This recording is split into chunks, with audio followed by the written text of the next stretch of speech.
এখনো পর্যন্ত মাধ্যমিকের 3টে পরীক্ষা হয়েছে। বাংলা পরীক্ষা 90-এ 90 কমন দিয়েছি বাছাই করা সাজেশন থেকে। ইংরেজিতে বাছাই করা সাজেশন থেকে 80 কমন দিয়েছি। অঙ্কে 90-এ 90 কমন তোমাদের সাজেশন দিলাম। আগামী পরীক্ষা সোমবার তোমাদের ইতিহাস। ইতিহাসেও যাতে 90-এ 90 কমন পাও, দুটো পার্টে ভেঙে সাজেশন দেবো। আজকের পার্টে 4 এবং 8 নম্বরের সাজেশন, কালকের পার্টে সকালের পার্টে শুধুমাত্র 2 নম্বরের প্রশ্নের সাজেশন, বিকেলের পার্টে ম্যাপ পয়েন্টিংয়ের সাজেশন, সমস্ত কিছু তোমাদের দিয়ে দেবো। ভিডিওটা সম্পূর্ণ দেখলেই তোমরা পেয়ে যাবে। দেখো, তোমাদের আমি বলে দেবো, তোমরা যদি চাও সব অধ্যায় পড়ার দরকার নেই, শুধুমাত্র বেছে বেছে কয়েকটা অধ্যায় পড়লেই 4 এবং 8 নম্বর যে সব কমন পেয়ে যাবে, এতে কোনো ভুল নেই। যেই রকম বেছে বেছে সাজেশন এর আগের 3টে পরীক্ষার ক্ষেত্রে দিয়েছি, এই রকমই বেছে বেছে সাজেশন দেবো। শুধু তোমাদের একটু বুঝে নিতে হবে, তাই ভিডিওটা সম্পূর্ণ দেখতে হবে। সাবস্ক্রাইব যদি মনে হয় করবে তো করো, যদি মনে হয় করবে না, এমনি ভিডিও দেখো। ভিডিও দেখলেই আমরা রেভিনিউ জেনারেট করি, তাই আমি সাবস্ক্রাইবের কথা বলবো না। ভালো লাগলে করবে, না হলে করবে না। আমি আসল কথায় আসি। দেখো, ইতিহাস তোমাদের পরীক্ষায়, এই ইতিহাসের জন্য যে প্রথম অধ্যায় রয়েছে না, 8টা অধ্যায় রয়েছে। প্রথম অধ্যায় ইতিহাসের ধারণা। এখান থেকে কোনো 4 নম্বরের প্রশ্ন তোমরা আশা করো না। 4, 8 কিচ্ছুই আসে না। তো এই অধ্যায় থেকে আমি কোনো সাজেশন 4 এবং 8-এর জন্য তোমাদের দেব না। চলে যাব দ্বিতীয় অধ্যায় আর তৃতীয় অধ্যায়ের ক্ষেত্রে। এইখানে তোমাদের আমি বলে দিই, দ্বিতীয় অধ্যায় সংস্কার বৈশিষ্ট্য পর্যালোচনা, আর তৃতীয় অধ্যায় প্রতিরোধ ও বিদ্রোহ। এই যে দুটো অধ্যায় দেখছো, এই দুটো অধ্যায় মিলিয়ে তোমাদের কিন্তু 8 নম্বরের একটি প্রশ্ন আসবে। অর থাকবে না, হয় দ্বিতীয় নয় তৃতীয়, যে কোনো একটি অধ্যায় থেকে 8 নম্বরের একটি প্রশ্ন আসবে। আমি ভিডিওর মাধ্যমে বলে দেবো, যদি তোমরা চাও যে কোনো একটি অধ্যায় পড়ার জন্য 8 নম্বরের প্রশ্নের জন্য কোন অধ্যায় পড়বে সেটা বলে দেবো। তবে 4 নম্বরের প্রশ্নের জন্য যে অধ্যায়গুলো বলছি, 2 নম্বর, 3 নম্বর, 4 নম্বর, 5 নম্বর, 6 নম্বর, 7 নম্বর, মোট 6টা অধ্যায় রয়েছে। এই 6টা অধ্যায় থেকেই কিন্তু তোমাদের প্রশ্ন আসবেই, এটা মাথায় রাখতে হবে। তো 6টা অধ্যায় থেকে 4 নম্বরের প্রশ্ন তোমাদের প্রত্যেকটা অধ্যায় থেকে পড়তে হবে। 8 নম্বরের জন্য আমি বেছে দেবো তোমাদের প্রশ্ন উত্তর, বা বেছে দেবো কোন অধ্যায় শুধুমাত্র পড়লেই হবে। সেই দুটো অধ্যায় জাস্ট শুধু তোমরা পড়ো, তাহলেই তোমাদের হয়ে যাবে। তারপরে চলে যাব চতুর্থ অধ্যায় সঙ্ঘবদ্ধতার গোড়ার কথা, আর পঞ্চম অধ্যায় বিকল্প চিন্তা ও উদ্যোগ। এই যে চতুর্থ আর পঞ্চম, এই অধ্যায় থেকেও একটি 8 নম্বরের প্রশ্ন আসবে। দুটি অধ্যায় থেকেই কিন্তু প্রশ্ন আসবে না, যে কোনো একটি অধ্যায় থেকে প্রশ্ন আসবে। তারপরে 6 নম্বর আর 7 নম্বর অধ্যায় 20 শতকের ভারতের কৃষক, শ্রমিক ও বামপন্থী আন্দোলন, আর 7ম অধ্যায় 20 শতকের ভারতের নারী, ছাত্র ও প্রান্তিক জনগোষ্ঠীর আন্দোলন, বৈশিষ্ট্য বিশ্লেষণ। এই দুটো অধ্যায় থেকে একটি 8 আসবে। মোট 8 নম্বর তোমাদের 3টে আসে, এই 3টের মধ্যে একটি করতে হয়। আর 4 নম্বরের প্রশ্ন তোমাদের 4টে গ্রুপে হয়। 4টে গ্রুপ কি কি? 2 নম্বর, 3 নম্বর, 4 নম্বর, 5 নম্বর, 6 নম্বর, 7 নম্বর, এইভাবে 4টে গ্রুপে প্রশ্ন হয়। আর 8 নম্বর, এই যে 4টে গ্রুপ থেকেই দুটো করে প্রশ্ন তোমাদের আসে। প্রত্যেকটা গ্রুপ থেকে 4 নম্বরের জন্য প্রত্যেকটা গ্রুপ থেকে একটি করে 4 নম্বরের প্রশ্নের উত্তর করা বাধ্যতামূলক। তোমাদের একটি করে প্রশ্ন করতেই হবে। তারপরে আরও যে 2টি প্রশ্ন যে কোনো গ্রুপ থেকে তোমরা করতে পারো, কোনো সমস্যা কিন্তু নেই। এটা তোমাদের বুঝিয়ে দিলাম।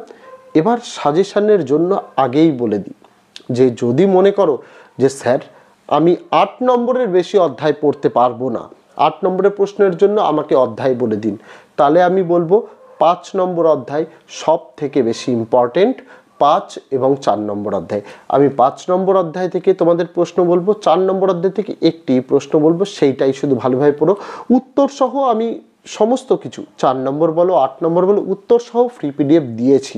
এই ভিডিওর ডেসক্রিপশনে মাধ্যমিক ইতিহাস উত্তর সহ সমাধান বলে একটি প্লেলিস্টের লিঙ্ক দেওয়া রয়েছে, সেখানে গেলে সমস্ত ভিডিওসগুলো পেয়ে যাবে। সেখান থেকে ফ্রি পিডিএফও সংগ্রহ করে নিতে পারো।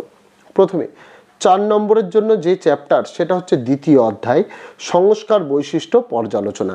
এইখান থেকে 4 এবং 8 আমি আলাদা আলাদাভাবে বেছে প্রশ্ন দিইনি, কারণ এখান থেকে প্রশ্ন কীরকম আসে জানো তো, 5+3 আসতে পারে, 4+4ও আসতে পারে। তার জন্য 4 এবং 8 নম্বরের একসঙ্গেই প্রশ্ন দিয়ে দিয়েছি, কারণ গোটা 8 এই অধ্যায় থেকে আসে না। কোন প্রশ্নগুলো 4 এবং 8-এর জন্য তৈরি করবে? প্রথম প্রশ্ন, ভালোভাবে বলছি, ভিডিওটা মনোযোগ সহকারে শোনো। প্রথম প্রশ্ন, হুতম প্যাঁচার নকশা গ্রন্থে 19 শতকের বাংলার যে সমাজচিত্র ফুটে উঠেছে তা আলোচনা করো। প্রশ্নটি 4 নম্বরের জন্য। নেক্সট প্রশ্ন, 19 শতকের বাংলার পাশ্চাত্য শিক্ষার বিস্তারে রাজা রামমোহন রায়ের ভূমিকা আলোচনা করো। প্রশ্নটা যদি 4 নম্বরে আসে 4 নম্বর, যদি 8 নম্বরের ক্ষেত্রে আসে তাহলে এটা তোমাদের কিন্তু 5 নম্বর থাকবে। নেক্সট প্রশ্ন 3 নম্বরের, 19 শতকের বাংলার নারী শিক্ষার বিস্তারে রাধাকান্ত দেবের ভূমিকা কি ছিল? এটা আসলে 8-এ আসবে না, 4-এই আসবে। নেক্সট, নারী শিক্ষার বিস্তারে ড্রিঙ্ক ওয়াটার বেথুনের ভূমিকা লেখো, এটাও 4-এ আসবে। নেক্সট, চিকিৎসা বিদ্যার ক্ষেত্রে কলকাতা মেডিকেল কলেজের ভূমিকা লেখো। এই প্রশ্নটা হয় 4-এ আসবে নয় 3-এ আসবে। তারপর ধর্ম সংস্কার আন্দোলন রূপে ব্রাহ্ম সমাজের মূল্যায়ন করো। এই প্রশ্নটা যদি আসে না তাহলে কিন্তু এটা হয় 4-এ আসবে, নাহলে 5-এ আসবে। তারপর শ্রীরামকৃষ্ণের সর্বধর্ম সমন্বয়ের আদর্শ ব্যাখ্যা করো। এই প্রশ্নটা যদি আসে তাহলে হয় 4, নাহলে 5 নম্বরে আসবে। তারপর বাংলার নবজাগরণের সীমাবদ্ধতা ও গুরুত্ব আলোচনা করো। যদি সীমাবদ্ধতা ও গুরুত্ব একসঙ্গে আসে তাহলে 5+3-এ আসবে। বোঝাতে পারলাম?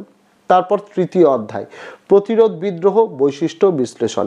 এখান থেকে যে প্রথমে 4 নম্বরের প্রশ্ন, এখান থেকে আলাদা করে দিয়েছি 4 নম্বরের প্রশ্ন, 8 নম্বরের প্রশ্ন। তো প্রথমে তোমাদের যে 4 নম্বরের প্রশ্ন পড়তে হবে সেটা হচ্ছে সন্ন্যাসী ও ফকির বিদ্রোহের চরিত্র বিশ্লেষণ করো। নেক্সট, মুন্ডা বিদ্রোহের কারণগুলি আলোচনা করো।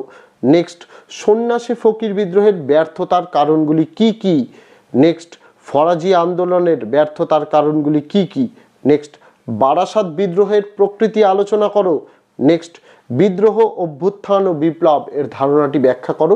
এই প্রশ্নটা 4-এ দেয় না, ওটা আমি দিয়ে রেখেছি এই কারণে, কারণ এই প্রশ্নটা বিদ্রোহ অভ্যুত্থান বিপ্লব যদি একটিও আসে তাহলে 2 নম্বরে আসবে। 4-এর জন্য তোমাদের রেডি করতে হবে না। 8 নম্বরের জন্য মাত্র 2টি প্রশ্ন। প্রথম, সাঁওতাল বিদ্রোহের কারণ ও ফলাফল আলোচনা করো। প্রশ্নটি এভাবেও দিতে পারে, সাঁওতাল বিদ্রোহ সম্পর্কে আলোচনা করো। 2 নম্বর, বাংলায় ওয়াহাবি আন্দোলন সম্পর্কে আলোচনা করো, বা প্রশ্ন এভাবেও দিতে পারে, বাংলায় ওয়াহাবি আন্দোলনের চরিত্র ও গুরুত্ব আলোচনা করো। চলে যাব চতুর্থ অধ্যায়, সংঘবদ্ধতার গোড়ার কথা। 4 নম্বরের যে প্রশ্নগুলো পড়তে হবে, প্রথম, মহারানীর ঘোষণাপত্রের ঐতিহাসিক তাৎপর্য বা গুরুত্ব লেখো। নেক্সট, 2 নম্বরের প্রশ্ন, 1857 খ্রিস্টাব্দের বিদ্রোহের প্রতি শিক্ষিত বাঙালি সমাজের মনোভাব কি ছিল? অথবা দিয়ে প্রশ্ন এভাবেও দিতে পারে, 1857 খ্রিস্টাব্দের বিদ্রোহকে বাঙালি শিক্ষিত মধ্যবিত্ত সমাজ সমর্থন করেননি কেন? নেক্সট, হিন্দু মেলা গঠনের উদ্দেশ্য তাৎপর্য ব্যাখ্যা করো। 4 নম্বরের প্রশ্ন, ভারতের জাতীয়তাবাদের বিকাশে গোরা উপন্যাসের ভূমিকা কি ছিল? বা অথবা দিয়ে প্রশ্ন এভাবেও দিতে পারে, গোরা উপন্যাসের মধ্যে দিয়ে কিভাবে স্বদেশ ভাবনা বা জাতীয়তাবাদ ফুটে উঠেছে তা লেখো। বা অথবা দিয়ে প্রশ্ন এভাবেও দিতে পারে, জাতীয় চেতনা প্রসারে গোরা উপন্যাসের অবদান কি? লাস্ট প্রশ্ন 4 নম্বরের এই চ্যাপ্টার থেকে, আনন্দমঠ উপন্যাসটি কিভাবে ভারতের জাতীয়তাবাদ চেতনা বিকাশে সহায়তা করেছিল? 8 নম্বরের জন্য প্রথম গুরুত্বপূর্ণ প্রশ্ন, বিগত অনেক বছর ধরেই গুরুত্বপূর্ণ কিন্তু আসছে না, তাই এই প্রশ্নটাকে ইগনোর কিন্তু করা যায় না। প্রথম, মহাবিদ্রোহ অর্থাৎ 1857 খ্রিস্টাব্দের বিদ্রোহের প্রকৃতি ও চরিত্র বিশ্লেষণ করো। নেক্সট, বাংলার নবজাগরণ বলতে কি বোঝো? এই নবজাগরণের সীমাবদ্ধতা কি? 2+6 প্রশ্ন এটা। নেক্সট, 19 শতাব্দীতে লেখায় ও রেখায় কিভাবে জাতীয়তাবাদ বিকাশ ঘটেছিল? এটা কিন্তু 8-এর প্রশ্ন। আমি বলেছিলাম না 4 নম্বর অধ্যায় থেকে একটি 8 গুরুত্বপূর্ণ, সেটা হচ্ছে এই 3 নম্বরের যেটা বললাম, 19 শতাব্দীতে লেখায় ও রেখায় কিভাবে জাতীয়তাবাদ বিকাশ ঘটেছিল, এই প্রশ্নটি কিন্তু গুরুত্বপূর্ণ।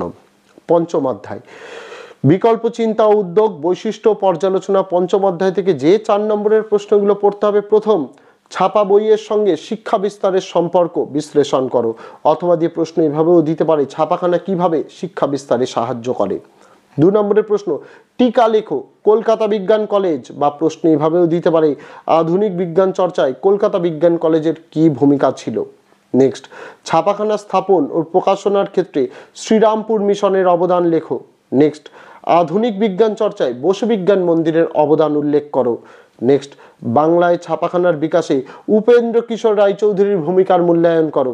আর 8 নম্বরের প্রশ্ন, যে তিনটে বলছি এই তিনটে পড়তেই হবে, এই তিনটে না পড়লেই নয়, এই তিনটে তোমাদের ভালো করে পড়তে হবে, কারণ 5 নম্বর অধ্যায় থেকে চান্স আছে 90% চান্স তোমাদের এবছর একটি, যেরকম আমি বলেছিলাম ইংরেজির ক্ষেত্রে 90% চান্স এডিটোরিয়াল লেটার আসার, এখান থেকেও 8 নম্বরের প্রশ্নে একটি আসার সম্ভাবনা বেশি। প্রথম, বাংলায় আধুনিক ছাপাখানা মুদ্রণ শিল্পের অগ্রগতি সম্পর্কে আলোচনা করো, বা প্রশ্ন এভাবেও দিতে পারে বাংলায় ছাপাখানা বিস্তারের ইতিহাস আলোচনা করো। নেক্সট, রবীন্দ্রনাথ ঠাকুর ও তার শান্তিনিকেতন ভাবনা সংক্ষেপে আলোচনা করো, প্রশ্ন এভাবেও দিতে পারে বিশ্বভারতী প্রতিষ্ঠার ক্ষেত্রে রবীন্দ্রনাথ ঠাকুরের শিক্ষা চিন্তার পরিচয় দাও, বা প্রশ্ন এভাবেও দিতে পারে মানুষ প্রকৃতি ও শিক্ষার সমন্বয় বিষয়ে রবীন্দ্রনাথের চিন্তার সংক্ষিপ্ত পরিচয় দাও। 3 নম্বরের প্রশ্ন, 19 শতকে বাংলায় বিজ্ঞান শিক্ষার বিকাশ সম্পর্কে কি জানো, অথবা দিয়ে প্রশ্ন বাংলায় কারিগরি শিক্ষার বিকাশের সংক্ষিপ্ত বিবরণ দাও। চলে যাব ষষ্ঠ অধ্যায়, 20 শতকের ভারতের কৃষক, শ্রমিক ও বামপন্থী আন্দোলন। 4 নম্বরের প্রশ্ন, প্রথম ভারত ছাড়ো আন্দোলনের সময় বাংলায় কৃষক আন্দোলনের বর্ণনা দাও। নেক্সট, বঙ্গভঙ্গ বিরোধী আন্দোলনের প্রতি কৃষক শ্রেণীর আগ্রহ ছিল না কেন। Next, workers and peasants party সম্পর্কে সংক্ষেপে টিকা লেখো। নেক্সট, ভারতের বামপন্থী আন্দোলনে মানবেন্দ্রনাথ রায়ের অর্থাৎ এম.এন. রায়ের ভূমিকা কী ছিল। নেক্সট, কোন পরিস্থিতিতে মিরাট ষড়যন্ত্র মামলা শুরু হয়েছিল, এর ফলাফল কী হয়েছিল। 8 নম্বরের জন্য দুটো প্রশ্ন, প্রথম অসহযোগ আন্দোলনের সময় কৃষক আন্দোলনগুলির পরিচয় দাও। নেক্সট, 20 শতকে ভারতের বামপন্থী আন্দোলনের চরিত্র বৈশিষ্ট্য বিশ্লেষণ করো। ষষ্ঠ অধ্যায় থেকে এই প্রশ্নটা কিন্তু গুরুত্বপূর্ণ। তারপর সপ্তম অধ্যায়, 20 শতকে ভারতের নারী, ছাত্র, প্রান্তিক জনগোষ্ঠীর আন্দোলন বৈশিষ্ট্য বিশ্লেষণ।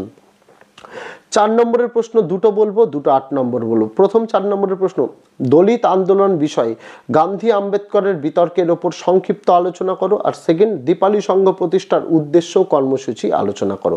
8 নম্বরের দুটো প্রশ্ন বলেছিলাম, প্রথম বঙ্গভঙ্গ বিরোধী আন্দোলনে নারী সমাজ কিভাবে অংশগ্রহণ করেছিল, একই সাথে তাদের আন্দোলনের সীমাবদ্ধতা কি, একই সাথে সশস্ত্র বিপ্লবী আন্দোলনে নারীর ভূমিকার বিশ্লেষণ করো। লাস্ট অধ্যায়, অষ্টম অধ্যায়, ঔপনিবেশিক ভারত 20 শতকের দ্বিতীয় পর্ব। এখান থেকে শুধু 4 আসে, 8 আসে না। 4-এর 4টে প্রশ্ন, প্রথম জুনাগড় রাজ্যটি কিভাবে ভারতভুক্ত হয়। 2 নম্বর, হায়দ্রাবাদ রাজ্যটি কিভাবে ভারতভুক্ত হয়। 3, কিভাবে কাশ্মীর সমস্যার সৃষ্টি হয়েছিল। আর 4, উদ্বাস্তু সমস্যার সমাধানে ভারত সরকারের উদ্যোগগুলি কি ছিল। এই ছিল ইতিহাসে 4 এবং 8 নম্বরে। যেরকমভাবে তোমাদের বলে দিলাম যে সব 4 সব অধ্যায় যদি মনে করো পড়তে হবে না, পড়ো না। সব 8 পড়তে হবে না, সেটাও পড়ো না। কোন কোন অধ্যায়গুলো পড়তে হবে সেটা কিন্তু আমি তোমাদের এই ভিডিওতে কিন্তু বলে দিয়েছি। সেটা ভাবে পড়লেই 4 এবং 8 100% তোমরা যে কমন পাচ্ছই, এতে কোনো ভুল নেই। সমস্ত যে প্রশ্নগুলো বললাম, যদি মনে করো কোনো প্রশ্নের উত্তর রেডি নেই, এই ভিডিও ডেসক্রিপশনে তাড়াতাড়ি যাও, মাধ্যমিক ইতিহাস সমাধান উত্তর সহ বলে 2025-এর একটি লিঙ্ক দেওয়া, সেখানে সমস্ত প্রশ্ন উত্তর একদম ফ্রি PDF সহ পেয়ে যাবে, সেখান থেকে উত্তরগুলো দেখে নিতে পারো। তো আজকে ভিডিওতে এটুকুই ছিল ছাত্রছাত্রীরা, দেখা হচ্ছে তোমাদের সঙ্গে আগামী দিন অন্য কোনো বিষয়ে, অন্য কোনো ভিডিও নিয়ে। ততদিন সকলে ভালো থেকো, সুস্থ থেকো।